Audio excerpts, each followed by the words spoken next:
मैं अमरीश कुमार श्रीवास्तव नव चेतना YouTube channel में आपका स्वागत करता हूं। आज अपन देश के ऐसे विषय में बात करेंगे जो इतिहास में हमेशा हमेशा के लिए अंकित हो गया है। आज अपन जूनागढ़ स्टेट के बारे में बात करेंगे, जिसे किस बड़ी मुश्किल से, जिसे बड़े तरकीब से हिंदुस्तान के राजनीतिज्ञों ने, हिंदुस्तान के नेताओं ने अपने देश में मिलाया, नहीं तो वो हमेशा हमेशा के लिए पाकिस्तान में जाने को तैयार था।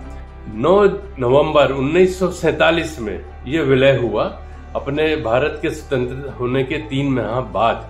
इसका सबसे ज्यादा श्रेय पंडित जवाहरलाल नेहरू, होम मिनिस्टर उस वक्त के वल्लभ भाई Patel, home secretary VP Menon, इनका प्रमुख रोल था। नहीं तो ये भाग जो था, इतना हिस्सा जो था हिंदुस्तान का, ये बाहर चला जाता अपने देश से।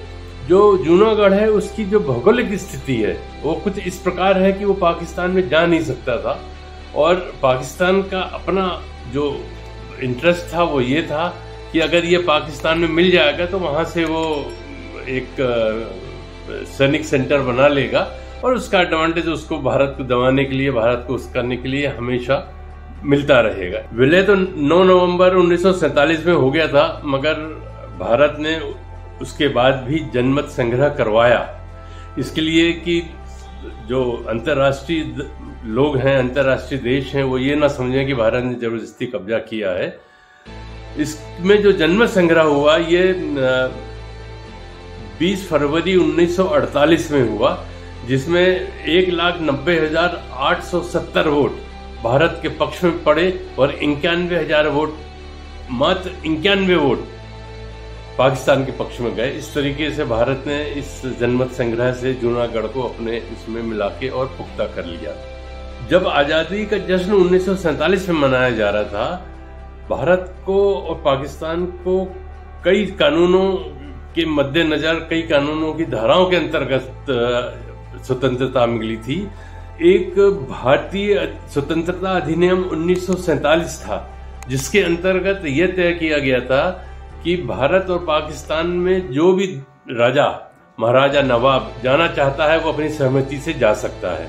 जूनागढ़ में नवाब जो थे वो मुसलमान थे, जिनका नाम मोहम्मद महबत खान जी तृतीय था। इनका जो शासनकाल था ये 1911 से 1948 तक जूनागढ़ में रहा, मगर वहाँ की जो आम जनता थी वो प्राय हिंदू थी। तो ये मगर क्योंकि उनको सहमति दी गई थी, कानून के अनुसार वो जा सकते थे, इसलिए उन्होंने अपनी सहमति दे दी। मगर जब भारत एक स्वतंत्रता का जश्न मना रहा था, उनकी ये घोषणा से भारत एकदम स्तब्ध रह गया। नेहरू जी और वल्लभ भाई पटेल तुरंत सक्रिय हुए, कैबिनेट की मीटिंग बुलाई गई और तय किया गया कि इस मामले में क्या करना था, क्योंकि मामला बहुत संवेदनशील और बहुत नाजुक था। मीटिंग के बाद नेहरू जी ने वीपी मेनन को पहले इस काम में लगाया और उनको जूनागढ़ भेजा। उन्होंने नवाब से मिलने की बहुत कोशिश की, मगर जो नवाब के जो दीवान थे मिस्टर भुट्टो, उन्होंने इनको मिलने से हर बार मना कर दिया और ये बोलते रहे कि नवाब साहब की तबीयत ठीक नहीं है, नवाब साहब आज नहीं मिल सकते हैं, वगैरह वगैरह। अंतोगत्वा जब उनको ये समझ में आ गया कि ये मिलने मेरे को नहीं देंगे, और जो लोगों का अंदाज था, बाद में जो लोगों ने मेनन साहब को बताया, ये सब खराब जो थी ये उनके दीवान मिस्टर भुट्टो की थी, और उनसे उनको पाकिस्तान से 8 करोड़ रुपए का ऑफर था। इसलिए वो किसी भी तरीके से अड़े थे, मगर सब विचार करने के बाद, इनसे ना मिलने के बाद, मेनन साहब ने अपना और दूसरा तरीका अपनाया। उन्होंने पब्लिक से, वहाँ के प्रभावशाली लोगों से मिलना शुरू किया और उनको समझाया। इस तरीके से नवाब के खिलाफ एक धीरे धीरे करके वातावरण बन गया, और इसमें सबसे ज्यादा योगदान, सबसे ज्यादा होशियारी या राजनीतिक चाल जो थी वो मेनन साहब की थी। मार्गदर्शन जो था वो सरदार वल्लभ भाई पटेल और नेहरू जी का था। सवाल ये था कि अपन उस पे सेना भी नहीं भेज सकते थे, क्योंकि ये अंतर्राष्ट्रीय कानून के खिलाफ हो जाता। जो संधि होने वाली थी 1947 का जो अधिनियम था उसके खिलाफ हो जाता। माउंटबेटन भी इसके खिलाफ थे। मेनन साहब के अथक प्रयास से 2 जागीर जो इस राज्य के अंतर्गत आती थी, इन्होंने भारत में विलय करने का निर्णय ले लिया। इससे नवाब साहब एकदम बौखला गए और उन्होंने अपनी सेना उन आक्रमण के लिए, उनको घेरने के लिए भेज दी। इसका फायदा भारत ने उठाया। उस वक्त के तत्कालीन होम मिनिस्टर सरदार वल्लभ भाई पटेल जी ने भी अपनी तुरंत सेना भेजी और जूनागढ़ को चारों तरफ से घेर लिया। मगर वो हमला नहीं कर सकते थे, इसका विरोध हुआ, मगर उन्होंने कहा कि हम हमला नहीं करेंगे।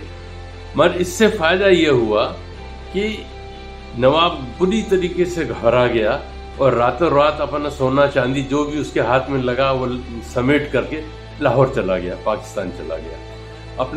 वो इतना घबरा गया कि अपने बीवी बच्चों को भी उसने छोड़ दिया, उनने सुध नहीं ली और वो अकेला ही चला गया। इसके बाद जो दीवान थे मिस्टर भुट्टो, उनके भी जो नैतिकता थी उससे वो गिर गए। वो समझ गया कि बात को गलती हो गई है और वो भी घबरा गए, वो भी धीरे से पाकिस्तान चले गए। इस तरीके से अपन कह सकते हैं कि 9 नवंबर 1947 में भारत में पूरी तरीके से उसका विलय हो गया, कोई रक्तपात नहीं हुआ। ये उस वक्त के भारतीय नेताओं की होशियारी थी, अपन कह सकते हैं कूटनीतिक चालें थी, जिससे कोई रक्तपात नहीं हुआ और अपने भारत में उसका विलय हो गया। मित्रों, अगर मेरा ये YouTube चैनल आपको पसंद आया तो कृपया लाइक करें, सब्सक्राइब करें ताकि मेरा उत्साह बढ़ सके। धन्यवाद।